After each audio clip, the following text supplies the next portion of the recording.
እና እዚህ ድረስ የደረስኩት ቴዎሎጂም አለ። አዎ ቴዎሎጂ በነገራችን ላይ በሁለት ምክንያት ነው የገባሁት። አንደኛ በሰንበት ትምህርት ቤት ምክንያት ነው። ትንሽ ያለኝነት እንትን አለኝ ብዬ አስባለሁ እና የተምሮ ማስተማር ሲመረጥ እኔም እንደ አንዷ ተመረጥኩኝ ከሴት ነው። ከዛ አሁን ስም መጥራት አያስፈልግምና በሰዓቱ በየዋህነት ነው ፍጹም መግባት የለባትም ተባለ። መምህራን አስተምረው ሲመጡ ስለምቀርባቸው ጓደኞቼ ይሄንን ነገር እንዲበታረጉት እንዲበታሩ ስለምን እንኳን ተምራ ሳትማርም አልቻልናትም አይነት ሀሳብና አንድ ሁለቱ ተከራከሩ። ከዛ በሰዓቱ እርግጠኛ ነኝ የምነግራችሁ እናንተ የምትማሩትን ነገር ሳትጨርሱ እኔ ቴዎሎጂ ተምሬ እመጣለሁ ያልኳቸው ቃል በቃል የሚተናገሩት። ያን ያደረኩበት ዋናው ምክንያት ደግሞ አንድ መጽሐፍ ወጣ፣ የመስቀሉ ስር ቁማርተኞች። ያንን ነገር ሲወጣ ያው በመጽሐፉ ባለቤቱ ሊታወቅ ይችላል። ሳየው አንብቤዋለሁኝ። ትንሽ የሚከብድ ነገር ነው። ከስርዓተ ቤተክርስቲያን አንፃር አነሰም በዛም የቤተክርስቲያን አባቶችን ገበና፣ የቤተክርስቲያን አባቶችን ህይወት፣ የቤተክርስቲያንን ገበና አውጥቶ ሜዳ ላይ ማስጣት እኔ እንደኔ የክርስትና መገለጫ ነው ብዬ አላስበውም። በዛ እድሜ አሁንም አቋሜ ነው። ምክንያቱም ማህበራዊ ሚዲያ ላይ የሚወጡ ነገሮች ለአማኒውም ለኢአማኒውም ናቸው። ስለዚህ አንዳንድ ጊዜ በማወቅም ባለማወቅም የምናደርጋቸው ነገሮች ሰድቦ ለሰዳቢ መስጠት የሚባል ነገር አለና ያ መጽሐፍ በጣም የሚከብድ ነገር ነበርና ይሄ ሰው ከምን አንፃር ነው ይሄንን ነገር የጻፈው? ከቤተ ክርስቲያን ልጅነት አንፃር ይሄ ነገር አይመጣም የሚለውን ነገር ስናገር አይ ቴዎሎጂ አልኩ ነው ተባልኩኝ። እኔ ግን ቴዎሎጂ መማር አለብኝ። ለምን እንዲህ አይነት ሰው ነው ወይ ቤተ ክርስቲያን የምታፈራው? ምክንያቱም ቴዎሎጂ እንዲህ አይነት መምህራንን ነው የሚያፈራው። እንደውም ስገባ ዲፕሎማዬን ጨርሼ ያው ቅድም እንዳልኳችሁ ማትሪክ እንደጠበቅኩት አልሆነም። ቤተሰብም በዛው ወደ ዲግሪ በጀመርኩት ትምህርት ወይንም ሌላ ቀይሬ እንድማር ነበር የሚፈልጉት እና ወደዛ ነበር መሄድ የፈለኩት።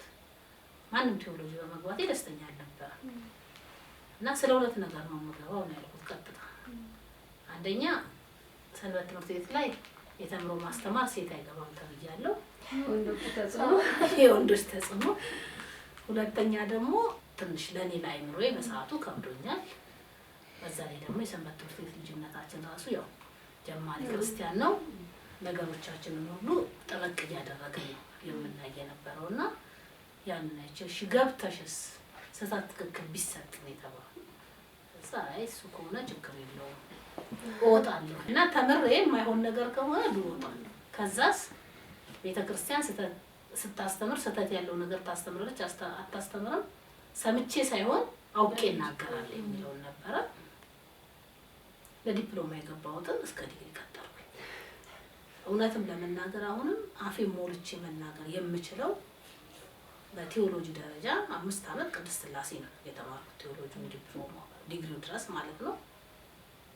የመማር ማስተማርና የመምህራን ክፍተት፣ የሥርዓተ አምልኮና የዶግማና ቀኖና ጥሰት ያለው ትምህርት አልተማርኩም፣ አላየሁም። አፌን ሞልቼ አሁንም ቢሆን በቴዎሎጂ ደረጃ የሆነ ክፍተት ከቴዎሎጂ ወጡ ሰዎች ከመንፈሳዊ የትምህርት ተቋም ወጡ ሰዎች ሲባል እኔ ተቃዋሚ ነኝ በራሴ። ምክንያቱም ለምን ይሆናል ብዬ ገብቼ አይቻለሁ።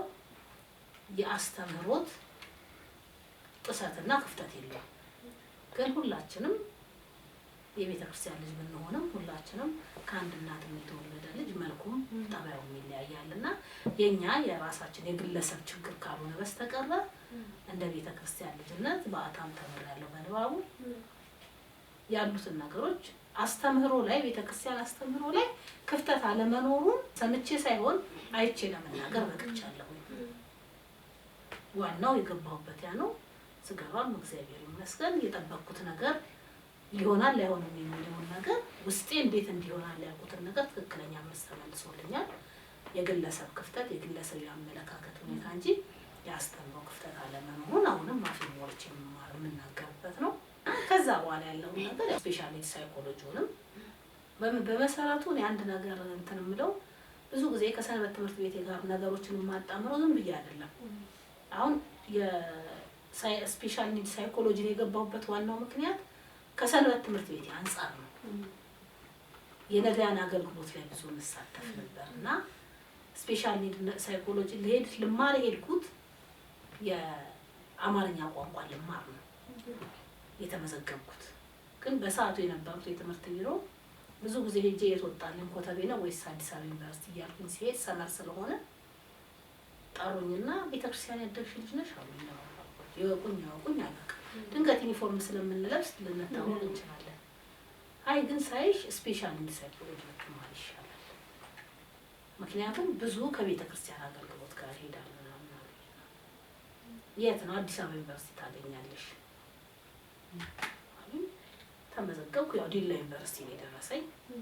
ትልቁ ነገር ያንን የተማርኩበት ምክንያት ነዳያን አገልግሎት ላይ ስናገለግል ትሪት የምናደርጋቸውን ሰዎች ያለውን ክፍተታቸውን እያየን ትሪት ማድረግ ትልቅ አድቫንቴጅ ነው እና ይህንን ብትማሪ ወደ ሕክምናው ብዙ አይነት ነገር ብቻ መከሩ። አላቃቸውም፣ አያውቁኝም። ለምን ይሄን ርዕሰ ጉዳይ እንደነሱም አላውቁም። ቀጥታ እዛ ሆኜ የኔ የግል አማካሪ መምህር ሃይማኖት ታየው ደውዬ እንዲህ ብለውኛልና እዛ ልገባ ነው አልኩት። በዛን ሰዓት እሱም አዲስ ከተማ ክፍለ ከተማ ላይ ይሰራ ነበር። ይሻላል አለኝ። አዎ እንዲህ ስላሉኝ ነዳያኑ ላይ ደግሞ ማገልገል ስለምፈልግ ብዬ በዛ ነው ቴዎሎጂው እና እንትኑ በአንድ አመት ውስጥ እዚህ የኤክስቴንሽን እየተማርኩ እዛ ሰማሪ እየተማርኩኝ ሁለቱም ያለቀውና የሆነ የተማርኳቸውን ነገሮች ዝም ብዬ አሁን ሳስበው ከሆነ ምክንያት ጋር የተያዙ ነገሮች ናቸውና ሁሉ ነገር ለመሆን ነው። ቴዎሎጂውም ያ ነው። አሁንም ያን ዲግሪ ከጨረስኩ በኋላ ወደ አዲስ አበባ ዩኒቨርሲቲ ነው የገባሁት። በአዲስ አበባ ዩኒቨርሲቲ በገድላትና ድርሳናት ፊሎሎጂ ማስተርስ ያስኩኝ። አሁን ሁለተኛው ማስተርስ ደግሞ ተመልሼ ቅድስት ሥላሴ ዩኒቨርሲቲ እየተማርኩኝ ነው በግዕዝና ስነ ጽሁፍ ላይና አንዳንዴ የሆኑ ነገሮች የጀመርናቸው ውስጣችን የተቀመጡ ነገሮች ካሉ ፈቃድ እግዚአብሔርም ሆኖ ነገሮችን ያመቻቻልና እንደ አጠቃላይ የትምህርት ሂደቱ ይሄን ይመስላል። በነገራችን ላይ ከትምህርት በፊት ይመስለኛል እንደዛም ስለሚሰማው ትምህርት በፊት ማማሚን ምንኩስና ታስብ ነበር ይላሉ። እንዴት ነው ሀሳብ የመጣው? መጀመሪያ ላይ እንደተናገርኩ ልክ ወደ 7ኛ ክፍል ከገባን በኋላ ከ1ኛ እስከ 6 ስንማር እዛው አማኑኤል ነው እያጠናን ነው እያለን 7ኛም ክፍል ስንገባ ከ7ኛ ክፍል ጀምሮ ሌላ ትምህርት ቤትም ስንገባ እኛ ከተማር ነው እና ከኛ አስተዳደግ ጋራ አብሮ የሚሄድ ነገር አይደለም። በተለይ ቀሲስ ደጀኔ በጣም አስጠንቅቆ ነበር ይላክ። በቃ የሆነ ነገር ብትረብሹ እንዲህ ብታደርጉ እንዲህ ብትሆኑ ስነ ምግባርም መምህራችን ነበርና በሰዓቱ ቤተክርስቲያንን ነው የምታሰድቡት፣ ሰንበት ትምህርት ቤት ተማሪዎች ሰንበት ትምህርት ቤታችሁን ታሰድባላችሁ። በህፃንነት አይምሮ የተጻፈብን ነገር አለ። እዛ ስንሄድ እኛ ከሰማነው ነገር ጋር የማይገናኙ ነገር ሲመጡ ላይብራሪ ያለው እንዳሁኑ ባይጠናከርም የራሳችንን መጽሐፍን ይዘን እንግዲህም እየመጣን እዛ ነው የምናነበው እና ልክ ላይብራሪ ስገባ በጣም ወዳቸዋለሁ። 3ቱ መጽሐፈ መነኮሳት ማሪሳት፣ አረጋዊ መንፈሳዊና ፊልክስዩስ እነዚህ 3ቱ በየቀኑ አነባቸዋለሁ እና ውስጤ በቃ ጥሩ ነገር ነበረ። ኦልሬዲ ዲፕሎማዬን ከተመረኩኝ በኋላ እኔ ለመነኮስ ወስኛለሁ እውነት ለመናገር እና እንዴት ነው የምመነኮሰው እግዚአብሔር ያውቃል። ለምንድን ነው ካለኝ ቅድም ከነገርኳችሁ ከጤና ምናምን አንፃር ብዙ ጊዜ ገዳም እሄዳለሁ፣ ሱባኤ ገብቼ ቆያለሁ። ይሄ ነገሮች ስላሉ ምንም ይከብደኛል ብዬ አላሰብኩም። ዞሬ ያው መስጊያ ጭራሮ ነው ሃይሚን ነው የማማክረው እና ሃይሚን እንዲህ ስለው ፍጹም አይሆንም ማለት አይ ነው ወስኛለሁ። በቃ ዲፕሎማዬን ከያዝኩ በኋላ ግን እኮ ገዳማውያንም እኮ የተማረ ይፈልጋሉ። ዝም ብለሽ እስኪ አንቺ ተማሪ ትምህርትሽን ዝም ብለሽ ተማሪ፣ ፈቃድ እግዚአብሔር ሲሆን ራሱ ያስነሳሻል እንጂ ግን የተሻለ እኮ ብትማሪ እኮ ገዳማውያን እኮ የተማረ ይፈልጋሉ። አሁን ዲፕሎማ ይዘሽ ገዳም ወጥተሽ ማለት ገባሁኝ። ያው ገዳም ሊገባ ያሰበ ሰው አገኘሁኝና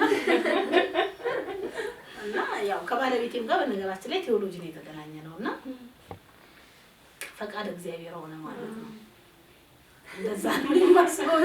ገዳም ገባሽ? ከዛ ያው ገዳም ገባሁ እና ለሽምግልና ጊዜ ራሱ በእኔም በኩል በባለቤቴም በእኔ በኩል ያው ሃይሚ ነው አንዱ ሽምግልና የተቀመጠው። በእሱም በኩል ሁለቱም ገዳም ይገባሉ የተባለ ነበር። እሱም ወደ ቴዎሎጂ ሲገባ ቴዎሎጂን ተምሮ ገዳም እገባለሁ ብሎ ነበር በስዕሉን ለማገልገል። ግን ይሄን ያወቅኩት ካገባሁ በኋላ ባውቅ ኖሮ እኔ መሰናከል አልተሰናከልም ነበር። እና አንዳንድ ጊዜ ፈቃድ እግዚአብሔር ነው የሚሆነው ብለን ነው። አይ ውሳኔ ከባድ ነው። ለዛ መጽሐፈ መነኮሳትን የሚያነብሰው እኮ ፈተናዎቹን በደንብ ስለሚያውቃቸው ፍራቻ ይኖራል ብዬ ነበር የማስበው። ለዛ ነው። አይ እኔ በጣም ነው አሁንም ኦልሬዲ የሆነ አጋጣሚ እንትን ስል እነዚህ መጽሐፍቶች እወዳቸዋለሁ። በነገራችን ላይ መጽሐፈ መነኮሳት ለመነኮሳት ሳይሆን ለእኛ ራሱ የህይወት ትምህርቶች ናቸው። ምክንያቱም ትልቁ ነገር እንደ አጠቃላይ ነው የምንረዳው መጽሐፈ መነኮሳት ላይ ያለውን ነገር በክርስትና ህይወት ስንኖር ምን አይነት አኗኗር መኖር አለብን የሚለውን ነገር የሚያሳይ ነው። ከምንኩስናው ህይወት በዘለለ ምንኩስናው ላይ ሲሆን የሚጠብቁ ነገሮች አሉ። ግን ክርስትና በራሱ እኮ የምንኩስና ህይወት ነው። ከኖርንበት ትልቁ እንኖርበታለን አንኖርበትም እግዚአብሔርና እኛንን የምንተዋወቀው። ግን ከኖርንበት ምንኩስና ነው እሱ ራሱ። መንኮሰ ሞተ ነው አይደል? መሞት ደግሞ ማለት ለዓለማዊ ነገር መሞት ነው። አትብሉ አትጠጡ የሚል አይደለም። ዓለማዊ ህይወት እግዚአብሔርን ከሚያስቀይሙ ነገሮች ከክፉ ነገር ሽሹ ነው። ሌላ እኮ ምንም ነገር የለውምና ወደፊት መነኩሳለሁ። እና ጋዜጠኛና ደራሲ የእሱን እንዴት እንደነበረና ብትነግሪ ከመጽሐፉ በፊት ማለት ነው። ያው ጋዜጠኛና ደራሲ ያው አሁን ያለሁበት ሙያ ነው ጋዜጠኛነት ሙያ። በነገራችን ላይ ከሙያው ጋር የተያያዘ ነው። መምህርት የመምህርነት ነው። በዓለማዊም የመምህርነት ሙያውን የተመረኩትም የሰራሁበትም በቴዎሎጂም መምህርነቱ። ስለዚህ በመንፈሳዊም በስጋዊም መምህርነቱ ተምሬበት ያገኘሁት ነው። ኖርማሊ ይሄ ጊፍት አይደለም የተሰጠኝ ሳይሆን ያገኘሁበት ነው እና ያ ነው የሰራሁበትም ያገለገልኩበትም ስለሆነ ነው። ደራሲ ያው 11 መጽሐፍቶችን ነው በብዙ እንትን ያልኩት። ሌሎቹ ያው አየር ላይ ስላልወጡ ይሄ ነው ማለት አንችልም። ከዛ አንጻር ነው የመጀመሪያው የድስማቶ ጥበብ እንግዲህ ወደ መጽሐፍ ከገባን በመጋቢ ምስጢር ጌዲዮን መኮንን በግዕዝ መምህር መታሰቢያነት የተዘጋጀ መጽሐፍ ነው። እሳቸው ሴት ልጅ ስም አታስጠራም ስላሉኝ ያው ማስጠራቴን ለማሳየት ያዘጋጀሁት ነው። ከዛ ሰው ከአንደኛ እስከ 10ኛ ክፍል በሀገር አቀፍ ደረጃ ያው 2015 ላይ በሚዲያዎች ሁሉ እንትን ያለው ቀድሞ የተዘጋጀ ነው። ከዚህ ከመጽሐፉ በፊት የተዘጋጀ ነው። በነገራችን ላይ አማኑኤል እያስተማርኩኝ ነበር የተዘጋጀ የነበረው ከ1 እስከ 4። ከዛ አቡነ ጎርጎርዮስ ከ2000 ዓ.ም ጀምሮ ሳስተምር ለአቡነ ጎርጎርዮስ ትምህርት ቤት የመጀመሪያ የግዕዝ መምህርት እኔ ነኝ። የግዕዝ መጽሐፍቶችንም የሚያዘጋጀውላቸው አሁን ባህር ዳር ላይ ያሉትም ሌሎች የሚጠቀሙበት ለመጀመሪያ ጊዜ ያዘጋጀውላቸው ነው። ግን ሌጋል የሆኑ ታትሞ አልነበረም። በመጽሐፍ መልክ ፓተንት ራይት ወጥቶለት አይደለም። 2015 ነው ፓተንት ራይት ይወጣለት። ያ ነው እና መጀመሪያ መጽሐፉም ሲወጣ ዋናው ወደ ቴክስት መጽሐፍ የሄድኩበት ምክንያት ዝም ብዬ ስለፈለኩት አይደለም። መጽሐፉን ማቶ ተጥበብን በስነ ስርዓት አስቤበት ነው። ምክንያቱም ለመምህሬ መታሰቢያ ማድረግ አለብኝ ብዬ መጽሐፉ ላይ ያለው የመምህሬ ፎቶ ነው። የመጀመሪያው ቁጥር 1 ላይ ሲወጣ ከሐውልት ላይ ነው ፎቶአቸውን አጥቤ አንስቼ ያደረኩት። ያ ገበያ ላይ ሲወጣ ቤተሰቦቻቸው እጅ ደረሰ። የምርቃቱ ጊዜ እነሱ መጥቶ የመጀመሪያው 2006 ዓ.ም የካቲት 30 ደብረ ገሊላ አማኑኤል እግዚአብሔር ምስሌነ ሰንበት ትምህርት ቤት ምርቃቱ የተደረገው። አሳታሚ ማህበረ ቅዱሳን ነው እና ሁለት ጊዜም ቁጥር 1ም ቁጥር 2ም ማህበረ ቅዱሳን ያሳተመውና ያን አይተው መጡ። ያ ባለቤቴ ሰዓሊ ነው። የመምህር ጌዲዮን የክርስትና ልጅ ደግሞ ሰዓሊ ነው። አጋጣሚ ተገናኝተው ሲያወሩ ስለ ግዕዝ ሲያወራ የእሱ አባት ደግሞ እኔታ ጌራ የሚባሉ የመምህር ጌዲዮን ጓደኛ ኦልሬዲ አበልጅ ናቸው። ሲያወሩ እንደዚህ ግዕዝ እኔንም እኮ ጌዲዮን የሚባሉ መምህር ናቸው ባለቤቴን ጊዜ ያስተማሩ መጽሐፍ ማሳተማለች ምናምን ሲል ማየት አለብኝ ብሎ መጣ። እኔ አላውቀውም፣ ማናችንም አናውቀው። ሲመጣ ፎቶአቸውን ሲያይ የመምህር መሆኑን አወቀ። ከዛ ቤተሰቦቻቸው ጋር ወስዳቸዋለሁ አለ። ቤተሰባቸው ጋር ወሰደ። ፎቶአቸውን አሁን ቤቴ ስትገቢ የመጀመሪያ የምታገኘው የመምህር ፎቶ ነው። ባለቤታቸው ወይዘሮ ዘፈር ትባላለች። በጣም ነው የማመሰግነው። ልጆቿን ይዛ የመጽሐፍ ምርቃቴ ላይ ተገኝታ ትልቁ ልጃቸው ጥበቡ ጌዲዮን ሆነው የእሳቸው የአርት ፕሮፌሰር ናቸው። ጠርሰናት የእሳቸውን የእጅ ስራ ይዘው መጥተው መጽሐፉን አስመረቁት። ከዛ በኋላ ከምርቃቱ በኋላ ነው ወደ ሁለተኛው ግዕዝ ትምህርቱን እያስተማርኩኝ እንዳለ ከዚህ ከመጽሐፉ ቴክስቱ የተዘጋጀው ከመመረቄ በፊት ያ መጽሐፍ ከመውጣቱ በፊት አብሬ ነበር የማዘጋጀው እና ከአዲስ ከተማ ክፍለ ከተማ አማኑኤል እያስተማርኩ ከ1 እስከ 6 ያው ወደ መምህርነት ገብቻለሁኝ። እያስተማርኩኝ መጥተው ገምግመው በዛን ሰዓት የእስልምና እምነት ተከታይ ልጆችም ይማሩ ነበር እኛ ጋር። ምክንያቱም ትምህርት ቤቱ የቀለም ትምህርት ነው። እኛም ስንማር አብረውን የሚማሩ ነበሩ ሙስሊም እህት ወንድሞች እና ዋና ትምህርቱ የቀለም ትምህርት ነው። ስነ ምግባር ይሰጣል። ቀሲስ ደጀኔ ሽፈራው ስነ ምግባር አስተማሪያችን ነው እና ግዕዙንም መምህር ናቸው የሚያስተምሩ። ግዕዙን እንደ ግዴታ ነው ሁላችንም የምንማረው። የስነ ምግባር ትምህርቱ ግን ያው ሌጋሊ ከሃይማኖት ነፃ ስለሚሰጥ በፍቃደኝነት ነው የሚማሩት ልጆቹ እና እኔም ከዛ በኋላ የግዕዝና የስነ ምግባር መምህር ሆኜ እዛ ስገባ ከአዲስ ከተማ ትምህርት ቢሮ መጥተው ግምገማ ያዩትና ትምህርቱን ለመካፈል ወጥተው 3 ሆነው ነው የመጡት። እረፍት ሰዓት ላይ ወጥተው 2ቱ ውጭ ሆነው ተማሪዎችን ይጠይቋቸዋል። የሃይማኖት ተጽዕኖ ያደርጉባቸዋል ነው ይላል። አንዱ ደግሞ ገብቶ ቢሮ ርዕሰ መምህሩን ይጠይቃል። አጋጣሚ ርዕሰ መምህሩ አቶ ሰለሞን ይባሉ ነበር፣ አዲስ ናቸው። አይ እኔ ለትምህርት ቤቱ አዲስ ነኝ፣ ግን የምታስተምረው መምህርት ስላለች እሷ ትምጣና ትጠየቅ ብሎ እኔን ጠየቁ። ከዛ በዛን ሰዓት ደግሞ እኔ ቅድስተ ማርያም ቲቺንግ እማራለሁ፣ እንግሊሽ አማሪክ ቲቺንግ እማራለሁ እና ሌሰን ፕላኔን ሁሉ በግዕዝ ነው የማወጣው የነበረው። የትምህርቱን በግዕዝ ነበር የማዘጋጀው እና እቅድም አለኝ። አመታዊ እቅድ ወራዊ እቅድ አለ ይዤላቸው ሄድኩ እና ይሄንን ነው እየተማሩ ያሉት። ምክንያቱም ግዕዝ ትምህርት በራሱ ለሁለት ይከፈላል፣ የአብነት ትምህርትና የቋንቋ ትምህርት። የአብነት ትምህርት እኔም አይደለሁም የማስተምረው፣ ቤተክርስቲያኗ ራሷ የአብነት መምህር ቀጥራ ነው የምታስተምረው። ያ ያለምንም ጥያቄ የኢትዮጵያ ኦርቶዶክስ ተዋሕዶ ቤተክርስቲያንን ስርዓተ አምልኮን የሚያስተምር የኦርቶዶክስ እምነት ተከታዮች የስርዓተ አምልኮ ነው። ድቁና፣ ቅስናው ስርዓተ አምልኮ ነው። አሁን ግን እንደ እንግሊዘኛ፣ እንደ አማርኛ፣ እንደ አረብኛ የምንነጋገረው ቋንቋ ነው። ይሄንን ነው የሚማሩት። የሃይማኖት ተጽዕኖ የለባቸው። ስነ ምግባር ይማራሉ፣ ፈቃደኛ የሆኑ ልጆች ይማራሉ፣ ያልሆኑ ልጆች ደግሞ ይተዋሉ። ግን ውጤታማ ነበሩ ልጆቹ። ሰንበት ትምህርት ቤት ላይ ደግሞ የነበርሽባቸው ክፍላት ምን ነበሩ? ከመጀመሪያው ሳይሆን እንትን በተለይ ደግሞ ነዲያለ ስፔሻሊ የኃላፊነት ክፍሎች የኃላፊነት ክፍሎች አስፈጻሚ ክፍል ላይ ብቻ ነው ያልሰራሁት።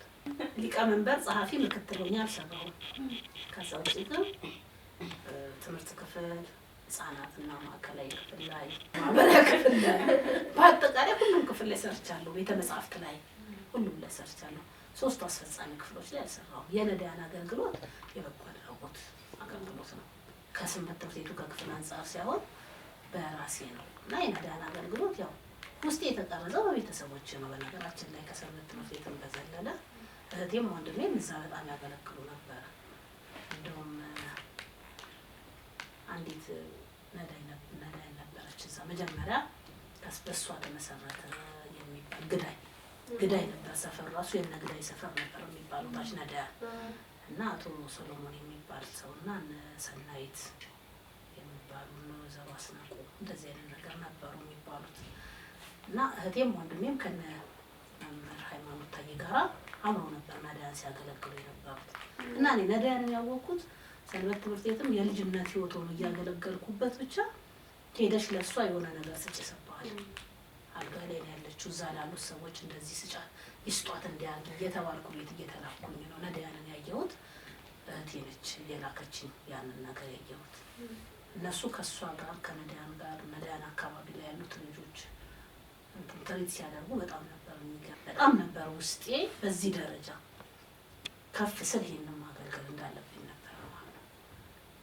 እውነት ለመናገር ሰንበት ትምህርት ቤትም ዲቴል ይሄንን የነዳያን አገልግሎት ከኔ ጋር ያለውን ብዙ ያውቁት የሌሊት አገልግሎት ነው። እንዲህ ተመድቤ ነዳያን አገልግሎት ተብዬ አይደለም የማገለግለው። ሁሉም የሰንበት ትምህርት ቤት እንዲህ ተብሎ አይደለም። ከዛ በኋላ ግን ያለው ወደ ሰንበት ትምህርት ቤቱ እየገባ ሲሄድ አብዛኛው ሰንበት ትምህርት ቤት የነዳያንን ቁርስ ወደ አብልተው ነው ወደ ሰንበት ትምህርት ቤት የሚገቡት የነበረው በእነ ሀይሌም ጊዜ። አሁን ግን ሰንበት ትምህርት ቤቱ በራሱ በጀት መድቦ ብዙ ነገሮችን አድርጎ ከፍተኛ ወጪ ከሚያወጣባቸው ክፍላት መካከል ዋናው የነዳያንና በጎ አድራጎት አገልግሎት ነው እና የነዳያን አገልግሎት በህይወታችን ብዙ ነገር ያገኘንበት ነው። እውነት ለመናገር ሳገባ በእነሱ ተመርቄ የወጣሁት ምክንያቱም አዳራሽ የሰንበት ትምህርት ቤቱ ሙሉ ያው መርሃ ግብር ነበረ። እኔ ግን እነ ብሩክ ዛሬ ሌሎችም ነዳያን ያለው ልጆች ወንድሞች ከነሱ ጋር ቤተሰብ እንኳን ሳያውቅ ማለት ነው ተነጋግረን፣ ምክንያቱም ነዳያን ይሁን ቢባል እኔ እዛ ላይ ነኝ ያለሁት። እኔ ለነዳያን ያለኝን ክብር አውቀዋለሁ፣ ከነዳያን የማገኘውን በረከት አውቀዋለሁ። ሰርግ ደግሞ ሲባል ውስጥን ሳይሆን ውጭን የምንታይበት ቦታ ነው እና በር ላይ ያሉ ሰዎች እነዛን ሰዎች በስነ ስርዓት ያስተናግዷቸዋል፣ ያስተናግዷቸውም እርግጠኛ አይደለሁም። ስለዚህ የነዳያን ብቻቸውን እዛው ተዘጋጅቶ እዛውኛው ራሳችን ገብተን ሙሽሮቹ ገብተን እነሱ ጋር ተመርቀን መውጣት አለበት የሚለውን ነገር ከቤተሰብ ከሚያዘጋጁት ወጪ ሳንነካ በሰንበት ትምህርት ቤት ልጆችና የነዳያን ልጆች እዛ ብሩክ ዛሬ ነው ዋናው ወንድሜ፣ በጣም አመሰግናለሁ። እነሱ ናቸው አስተባብረው ያለውን ነገር ራሳቸው ኃላፊነት ወስደው እዛ ጋር አድርገው አጅበውን ህዝቡ ወደ አዳራሽ ከሰረገላ ወርደን ወደ አዳራሽ ስንገባ ሰው ወደ አዳራሹ ነው እየጠበቀ ያለ፣ እኛ ደግሞ ወደ ነዳያን የገባ ነው። እዛ ገብተን የቁርስ ፕሮግራም ቀድመን ከነሱ ጋር አድርገን ባገለገልናቸው ነዳያን እናቶች አባቶች ተመርቀን ከዛ በኋላ ነው ወደ አዳራሽ ፕሮግራም ሄድ ነው። ምክንያቱም አንደኛ አንዱ የኛ የበረከት ናቸው፣ በሁለተኛ ደረጃ ደግሞ ሁሉ ጊዜ የሚያገኙኝ ስለሆነ ሲያጡኝ የት ሄዳ ነው ምን ሆና ነው ማለታቸው አይቀርም። አግብታ እንደዚህ አካባቢ ርቃ ነው ሲባል ያው ውስጣቸው ሊሰማቸው የሚገባውን ነገር እኛም ይሰማናል እና በግልጽ መርቀው ሲልኩን ግን እሱም ደስ ይላቸዋል። በተወሰነ መልኩ መተን እናያቸዋለን።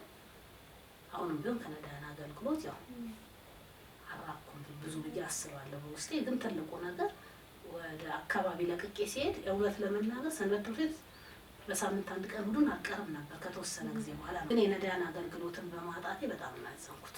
ማንም የሰንበት ቤት አባል ማዕዶት ላይ እና ጥምቀት ላይ አይቀርም እና የነዳያን አገልግሎት ትልቅ በረከት ያለው ነው ማሰብ። ስፔሻሊ ያጋጠመሽ ነገር የለም? ለመጀመሪያ ጊዜ አስክሬን በአይን ያየሁት እዛ ነው። እሱ ምንድነው አንድ እህት ነች ከክፍለ ሀገር መጣ ውጭ ተገኝታ ያው ገብታ ትሪት ስትደረግ ጸበል እያስጠመቅናት ምናምን ቆይታ ደህና ጥሩ ሆና ነበር። በመሀል ላይ ትታመማለች። ከዛ የዮሐንስ አጥምቀ መለኮት ቅዱስ ዮሐንስንና እምነቱን በሀይላንድ አድርጌ በጥብጬ ይዤ ጠዋት ሄድኩኝ ለእሷ ማለት ነው። እዛ ሄጄ ልጅ ነች ልጅቷ፣ ታሪኳ ያሳዝናል በጣም።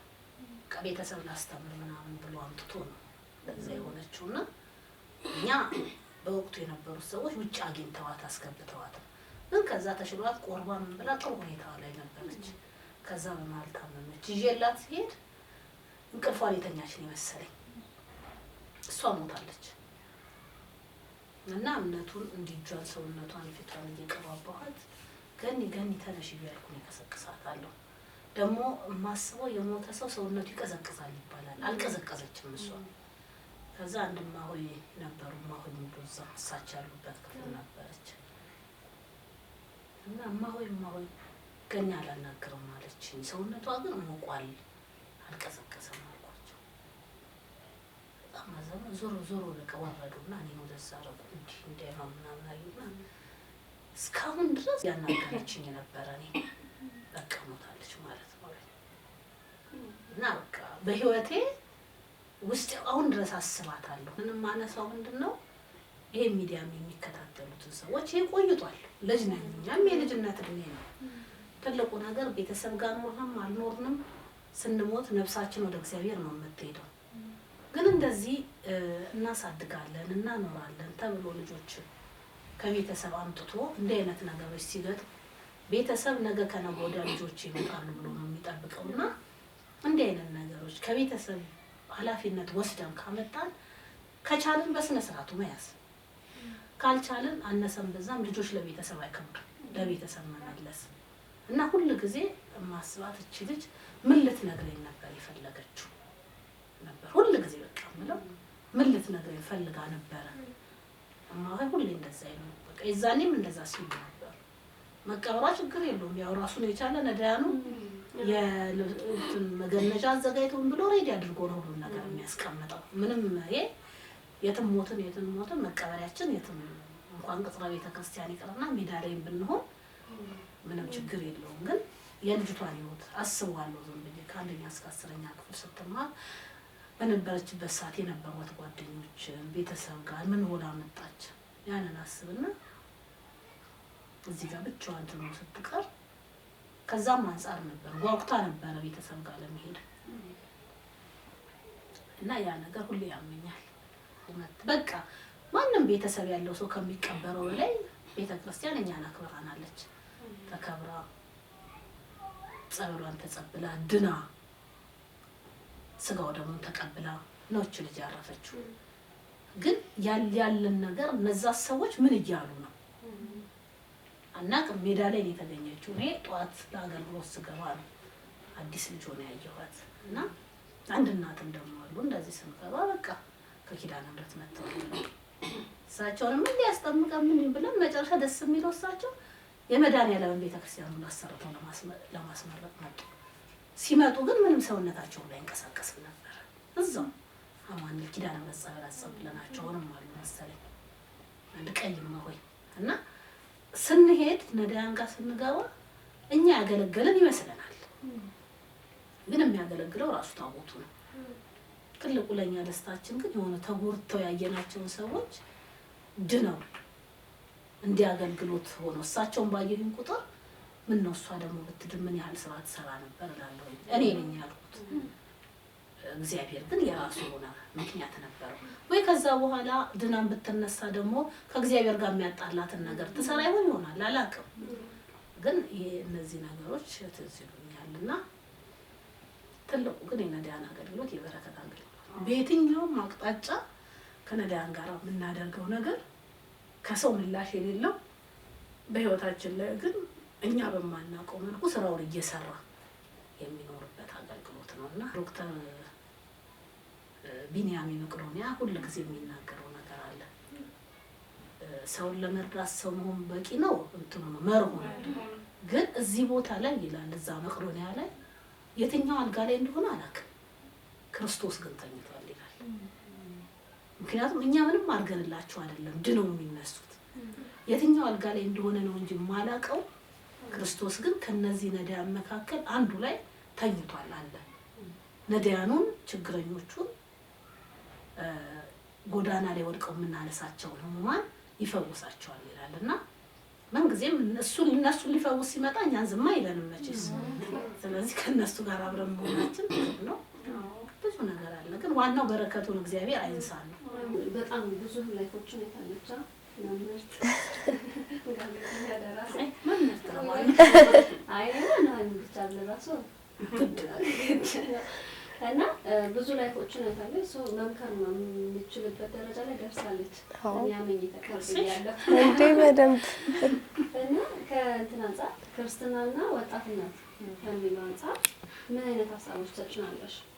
ያው ያለው ትውልድ ስፔሻሊ በጣም ብዙ ነገሮች የሚወጥሩ ሰዎች ነን። ያው እንደ ድሮ ያለው ሰው አይደለም። ኢቭን ቲኔጅ ያለ ሰው በጣም የሚጨናነቅበት ሰዓት ምናምን ነው አሁን ያለውና ወጣትነትና ክርስትናን በምን መልኩ ማስኬድ እንችላለን የሚለው የሆነች ትምህርታዊ ቢሆን ለመመረዝና ቢሆን በጉብዝና ወራት ፈጣሪን አስብ። እኔ በዚህ ነው የምዘጋው። ምክንያቱም በህይወታችን ዘመን ሁሉ እግዚአብሔርን ካስቀደምን ምንድነው ስንጸልይ ራሱ የሚያምረንን ሳይሆን የሚያምርብንን የሚያስደስተንን ሳይሆን በህይወት ዘመናችን ሁሉ አንተን የሚያስደስተውን ነገር እንድንሰራ ፍቃድ ብለን እግዚአብሔርን ከለመነን በቂ ነው። ግን ከዚሁ ጋር አብሮ ተያይዞ ከወጣትነት ጋራ ያው እናንተም በማህበራዊ ሚዲያ ስለሆነ የመጣችሁት ብዙ የምናያቸው ነገሮች አሉ። ማህበራዊ ሚዲያዎች ላይ እኔ እንደ ሀሳብ የምሰጠው ሀሳብ ነው እንጂ እንትና ውሳኔ ምንም አይደለም። እንደ ሀሳብ የምሰጠው በወጣትነት እድሜያችን በጉብዝና ወራት ፈጣሪን አስብ ስለሚል ሁላችንም የተለያዩ እምነት ተከታዮች ልንሆን እንችላለን። ግን በወጣትነት እድሜያችን የምናስተላልፋቸው ነገሮች በወጣትነት እድሜያችን ከገንዘብና ከቁሳቁስ ነገሮች ትኩረት ይልቅ የህይወት ትኩረት ላይ ብናደርግ ህይወታዊ ነገሮች ላይ አንዳንዴ የምናያቸው ነገሮች ለራሳችን የሚያስደነግጠን ራሳችን ውስጥ ሆነን ምንም የማናውቃቸው ነገሮች በቃ በሀሰት ሁሉ የሚለቀቁ የሚዲያዎች አሉ ማህበራዊ ድረገጾች ላይ እና እንደነዚህ ነገሮች የሰው ህይወቱን በዚህ አይነት ነገር ሊጠፋ ይችላል። የማህበራዊ ህይወት ጉዳይ ሊያናጋ ይችላል። ብዙ ነገሮችን የሚያናጉ ነገሮች ስላሉ አንደኛ የምናስተላልፍ ዘመኑ ጥሩ ነው። የወጣትነት አሁን ያለንበት ዘመን ጥሩ ነው ከቴክኖሎጂውም ከምንም አንፃር። ግን ዘመኑ የሰጠንን እድል በበጎ ብንጠቀም የሚል ነው። በቃ ትልቁ ነገር በተሰጠን ህይወት በተሰጠን ጊዜ በተሰጠን የቴክኖሎጂ ዘመን የዘመኑ እድገት መልካም ነገር ሰርተንበት አርአያነት ያለበትን ነገር ሰርተን ነገ እንዳንቆጭ ነገ ይሄንን ነገር ባደርግ እኮ ይሄንን ነገር ብሆን እኮ ብለን እንዳንቆጭ ያንን ነገር ብናደርግ ደስ ይለኛል።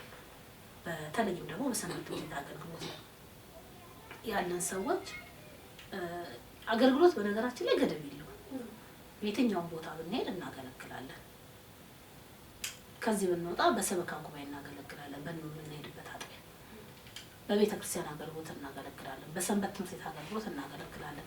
ሰንበት ትምህርት ቤት ያደግንበት ብቻ አይደለም፣ በየትኛውም ቦታ ግን ትልቁ ስናገለግል ከሰው ይልቅ እግዚአብሔር ምን ይለናል ብለን ብናገለግል ከሰው እይታ ይልቅ እግዚአብሔር ያየናል ለያየናል። እኔ የምሰራው እኔ የማገለግለውን አገልግሎት እግዚአብሔር ያየዋል አያየውም። ሁለተኛ ደግሞ የምናነሳቸው ነገሮች ራሳችንን የሚክሙ ነገሮች ሳይሆን ቤተ ክርስቲያንን የሚክሙ ስለ ሀገር እውነት፣ ስለ ሀገር ታሪክ፣ ስለ ቀደሙት የታሪክ ተጠሪዎች የምንገልጽበት ብዙ ጊዜ በዋዛ ፈዛዛ የምናባክናቸው ጊዜዎች ልብ የሚገኘው በ40 ዓመት ብር የሚገኘው በ20 ዓመት ይባላል እና ነገ ራሳችንን የምንወቅስበት ነገሮች ላይ እንዳንመጣ ያንን ነገር ብንጠነቀቅ እላለሁ። ሌላው ግን አንዳንዴ ተስፋ መቁረጥ ምናምን በማንም ሰው ላይ በወጣትነት እድሜ አይደለም መጀመሪያ የነፋስ እድሜ ነው አይደለ? የህፃንነት እድሜ ላይ ነው ስለ ተስፋ መቁረጥ መነጋገር የማንችለው። ከእሳትነት እድሜ ጀምሮ እስከ መሬት እድሜ ድረስ ይሄ ነገር ይመጣል። ነገር ግን እግዚአብሔርን ይዘን ካለን ይሄ ተስፋ መቁረጥ ምንም እኛ በህይወታችን ላይ ራሳችን ተሯሩጠን የማንደርስበት ነገር መሆኑን ማወቅ። ሌላው እንዲህ አይነት ነገሮች ሲኖሩ ወደ ጸሎት ህይወት የምንገባበት፣ ሌላው ደግሞ ጸጥ ወዳለ ቦታ። ግን ትልቁ ተስፋ የምንቆርጠው ለምንድን ነው?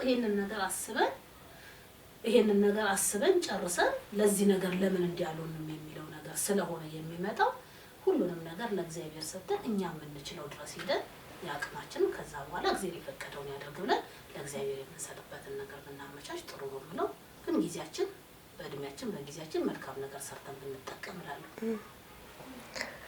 በጣም ጥሩ። የምታመሰግኙ እዚህ ድረስ ደርሰናል። የምታመሰግኙ በጣም ብዙ ሰው አለ ብለን ተስፋ እናደርጋለን። እሱን እድል ሰጥተንሽ እሱን እንጨርሳለን። በመስገን ከሊያ አልበል ራሱ አማኑኤል መጀመሪያ ያው ያደኩበትን ቤተክርስቲያን ደረገላ አማኑኤል ካቴድራል እና ያደኩበትን ሰንበት ትምህርት ቤት ነው። ከዛ ውጭ ግን በየትኛውም የትምህርት ተቋም ላይ ስማር ድጋፍ ያደረጉልኝ መምህራን አሉ። በሰራሁበት ቦታ ድጋፍ ያደረጉልኝ የስራ ባልደረቦችና የስራ ኃላፊዎች አሉ። በተለይም ደግሞ ለዚህ ጠንክሬ እዚህ ቦታ ላይ እንድደርስ ከጎኔ የነበሩ ቤተሰቦች አሉ። እንደ አጠቃላይ በግልጽም በስውርም በእኔ አገልግሎትና በእኔ ህይወት ላይ ድጋፍ ያደረጉና ከጎኔ የሆኑትን ሁሉ አመሰግናለሁ። እናንተንም ደስ የሚል ሚዲያ ነው ጀምራችኋል። ያው ተመልካቾቻችንንም እንግዲህ